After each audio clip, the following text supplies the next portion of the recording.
how you guys doing? Welcome back to the show. This is Weezus Talks, and we are now in the 5th day of the movie challenge. Let's give it up one more time. Let's hear it for that movie challenge, y'all. I'm having too much fun doing this with you guys. But before we go in, I want to tell you guys thank you so much for the likes, for the comments, and the subscriptions. Let's keep this train going. Be sure to leave a like and comment.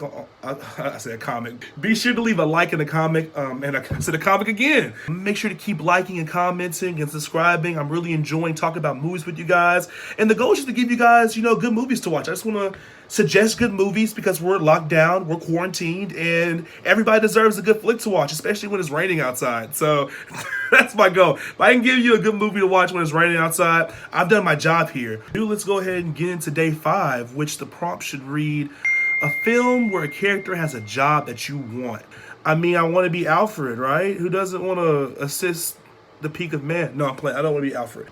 I guess the first thing that come to my mind will be Eddie Mannix from Hell Caesar.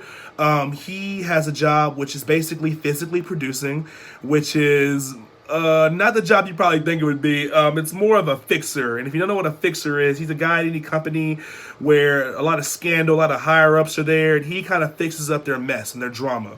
So he's a fixer, but in Hollywood. So he gets to, be around all the Hollywood drama, the actors crap, and basically tells you to do this, you do that. This is how we fix this. You guys are all idiots. Don't do this. Don't do that.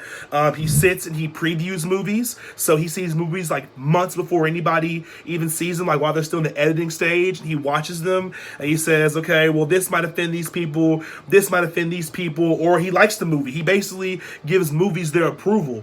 He also switches actors from different sets. If they need to change an actor's image, if they need to put an actor on this show, you know what I mean? They want to put somebody on this show. That's what he does. And he kind of does the enforcing. He's like, no, you're going to do this because I'm big and scary and I told you to.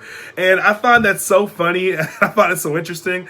So yeah, it's always been a job that I felt like was just fun to have. Like something, I'm pretty sure you get paid pretty well to do it, but it just seems fun. So when you hear about all this drama that goes down in Hollywood, I think about Eddie Mannix. I think about, somebody who's behind the scenes, like trying to, make a problem good again. And I wonder how many of these problems actually happen in Hollywood where some guy has to go behind everybody and sweep up their crap and, hide this and cover this up. It's just very scandalous.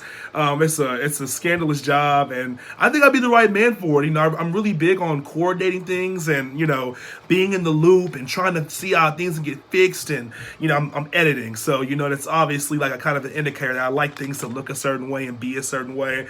He's a little more physical and more intimidating. I think I just want to be the guy in the room that's like, come on, stop being idiots. You do this, you do that, you do that. And that's how we do it. That's how we're going to get it done. Basically walk around the set all day long and point fingers and preview movies and clean up behind, these gods, you know what I mean? And not clean up behind, be a custodian to them, but basically fix their mess. And I think that's so cool because we all hold stars in this limelight, in this light of they can do no wrong, when in reality, there are people, they have whole teams of people actually who are behind them, fixing up their messes, getting them dressed right, helping them with their lines. There's a lot that goes into a lot of these actors and actresses.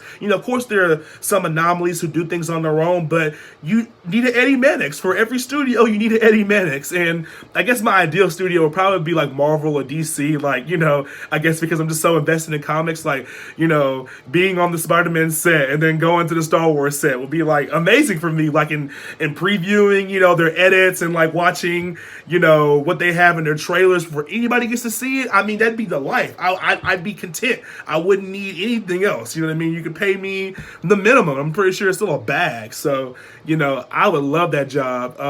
Hell Caesar's a pretty good movie. It's basically one of those Hollywood satire films that I told you guys about that talks about a day in the life of a 50s Hollywood movie set, but it's way more exaggerated because the satire is to make you laugh. It's to make you, oh, this is so crazy. You know what I mean? So yeah, that'd be a pretty cool job to have. I think I'd love to be an Eddie Mannix, a fixer on set. You know what I mean? Get shit done. As far as the movie goes, it's basically following Eddie as he fixes up multiple things, pregnancies from unmarried actresses, which back then was a problem. Let's see, if an actor is on set, they want to change his image, or he's not doing too well on set, he's dealing with that. And it's just hilarious. It's like hilarious dialogue, along the way, and like this really engaging kind of vibe and kind of aesthetic that it's just a comfortable movie to watch. You're super comfortable when watching. I think one of the most interesting parts of the movie is that he gets offered by what I believe is an airline company to come be their fixer. And their argument is that Eddie is in a dying industry, that the movie industry is dying because people are getting, TVs with color. And I think that's so relevant today to today's world, because we're seeing another, I guess, conversation where, the movie industry may be dying, where things are coming out on digital. You're getting, all the greatness of a theater movie at your house. And I find that really interesting. I think that it's BS. I think that, theater industry will last for a long time, at least for another 20, 25 years. And so as long as that's required, then the fixtures are always going to be there. It is a very engaging flick. I think that anybody who's a fan of great dialogue, kind of like The Hateful Eight, if you like stuff like that, then you'll enjoy this movie. It talks a lot about the dirty work that goes behind these movies, and from people like Eddie Mannix all the way up to the writers and directors. You know what I mean? Like how people really talk on set and what they do.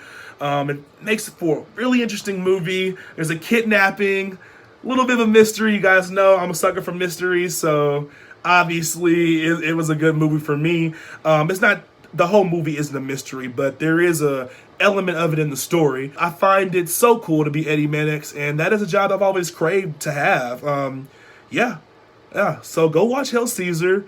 Tell me what you think about it. Comment below. Let me know a film where somebody has a job that you want. It doesn't have to be the main character, like I said, Alfred first, or Batman or something like that. So yeah, you guys comment below, let me know. And thanks as always for coming to the channel and watching day 5 of the movie challenge. I'll see you guys later.